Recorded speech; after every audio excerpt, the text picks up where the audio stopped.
Christophe de Roubaix, bonjour. Bonjour. Alors, vous avez sans doute peu dormi puisque vous êtes celui qui, pour l'humanité, couvrait la campagne électorale américaine, campagne qui s'est achevée et à l'issue de laquelle le 45e président des États-Unis sera Donald Trump. Quelle est votre première réaction ? C'est une campagne qui s'est achevée, qui nous a achevé un peu la nuit. Réaction d'immense surprise, évidemment. Évidemment, quand on est journaliste, on essaye de toujours mettre toutes les options sur la table, de les travailler, de les analyser. Honnêtement, à aucun moment, je n'ai pu penser que, non pas que Donald Trump puisse être élu président, mais que Hillary Clinton perde autant de voix sur Barack Obama en 2012. C'est ça qui s'est passé en fait.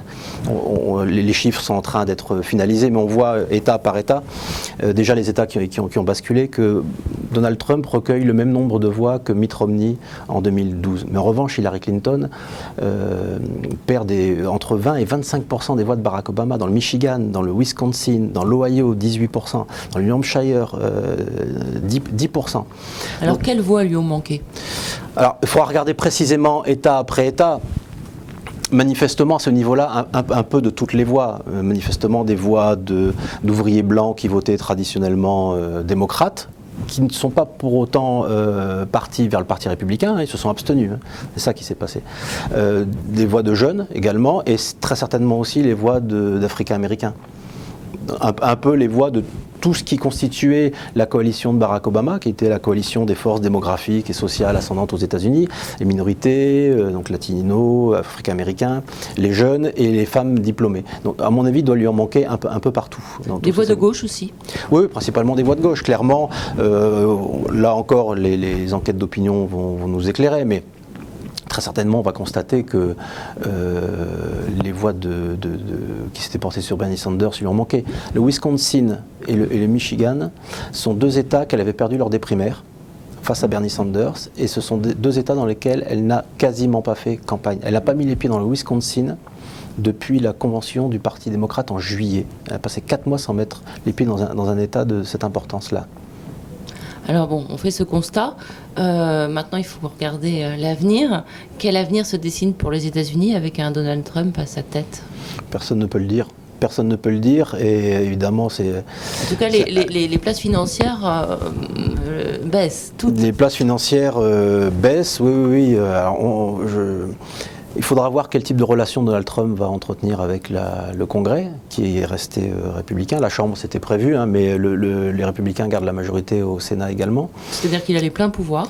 Il a les pleins pouvoirs, et en même temps, il est face à des groupes avec lesquels il est pas forcément d'accord. On sait que le Parti républicain ne l'a pas soutenu, et donc pour faire passer un certain nombre de lois, il faudra voir s'il veut mettre en œuvre certaines de ses mesures, ses propositions de campagne, comme la construction d'un mur avec le Mexique, mais il faut que Ou également rayer d'un coup de crayon l'Obamacare. Oui, alors ça, il trouvera sûrement une majorité républicaine pour le faire. Ça, très certainement. En revanche, pour les propositions les plus folles, bon, ceux-là déjà un peu folles, mais les plus folles, construction d'un mur, interdiction d'entrer sur le territoire pour les musulmans, il aura besoin d'une majorité à la Chambre et au Sénat. Pas certain qu'il trouve cette majorité. Ça, bon, c'est l'inconnu absolu de toute façon. Là, on plonge dans l'inconnu total aux États-Unis. Et sur le plan diplomatique, sur le plan international, parce que bon, les États-Unis restent le gendarme du monde. Oui, sur le plan diplomatique, de la même manière, personne n'est capable de dire ce que sera la présidence de Donald Trump. Personne, personne n'a cru, en tout cas pas moi, à un seul instant qu'il était sincère dans ce qu'il disait sur j'aurai un exercice limité de la puissance américaine, je vais renégocier les traités de libre-échange. Donc personne ne peut dire. Et sur le plan climatique, justement, renégocier les traités de libre-échange, ça peut être une bonne nouvelle pour le climat, très paradoxalement. Oui, après ça dépend sur quelle base il veut renégocier ce traité de libre-échange, et encore est-ce qu'il aura une majorité, puisque ça fait intervenir le Congrès. Bon, mystère pour l'instant. Alors dans votre dernier livre, L'Amérique qui vient, vous faisiez le portrait de cette Amérique jeune, mélangée, qui n'était pas du tout conforme à du coup celui qui va la représenter. Comment vous vivez ce décalage aujourd'hui, et comment vous envisagez l'avenir de ce peuple que vous décrivez et qui existe ? Oui, l'Amérique qui vient s'est abstenue. C'est ça qui s'est passé hier soir. L'Amérique qui vient s'est abstenu. J'avais rencontré, lors de mon dernier reportage en Caroline du Nord, beaucoup de jeunes qui avaient voté Sanders.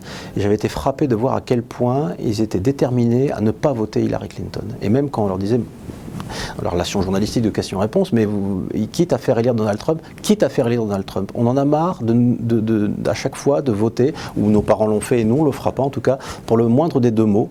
Voilà, donc on ne votera pas pour Hillary Clinton. Moi je pensais que dans un dernier sursaut, au dernier moment, ils iraient quand même voter pour éviter ça. Manifestement ils ne l'ont pas fait. Ceci dit, l'Amérique qui vient s'est abstenue d'aller voter pour Hillary Clinton, mais elle ne s'est pas abstenue d'aller voter pour un certain nombre de référendums. Et cette nuit, donc, 4 États ont augmenté de manière entre plus 50 et plus 75% le salaire minimum. Plusieurs États ont légalisé l'usage récréatif du cannabis.